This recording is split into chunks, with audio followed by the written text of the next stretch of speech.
நெல்லையில் ஓய்வு பெற்ற காவல் அதிகாரி ஜாஃபர் ஹுசேன் கொல்லப்பட்டதற்கு தமிழக பாஜக தலைவர் அண்ணாமலை கண்டனம் தெரிவித்திருக்கிறார். கூடுதல் விவரங்களை செய்தியாளர் சிவக்குமார் வழங்கிட கேட்கலாம். சிவக்குமார், வணக்கம். இது குறித்தான முழு விவரங்கள்.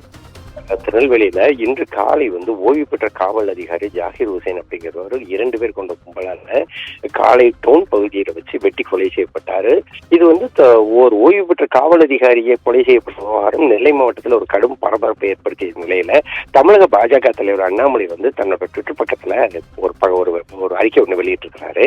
அதுல என்ன குறிப்பிட்டிருக்காங்கன்னா, திருநெல்வேலியில ஓய்வு பெற்ற காவல் அதிகாரி ஜாகிர் ஹுசேன் காலையில் தொழுகை முடித்து வரும் வழியில் வெட்டி கொலை செய்யப்பட்டார் என்ற செய்தி குறித்து மிகுந்த அதிர்ச்சி அளிக்கிறதுனும், பணி ஓய்வுக்கு பின் சமூக நலப் பணிகளில் ஈடுபட்டு வந்தவர் வக்பு வாரிய நிலங்களை ஆக்கிரமித்தவர்களை எதிர்த்து குரல் கொடுத்ததை அடுத்து அவருக்கு கொலை மிரட்டல் இருந்து வந்ததாக சில நாட்களுக்கு முன்பு அவர் பேசிய காணொலி தற்போது வெளியாகி இருக்கிறதுன்னு குறிப்பிட்டிருக்கிறாங்க.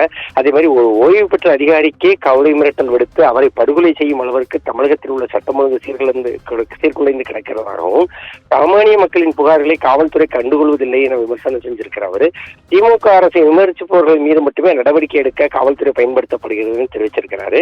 அதே மாதிரி இந்த திமுக அரசால் இன்னும் எத்தனை உயிர்களை பறி கொடுக்க போகிறோம் அப்படிங்கிற மாதிரி சொல்லி தற்போது தன்னோட ட்விட்டர் பக்கத்துல ஒரு மோனல் பதிவு ஒன்று வெளியிட்டிருக்கிறாருங்க. விவரங்களை வழங்கியமைக்கு நன்றி சிவகுமார்.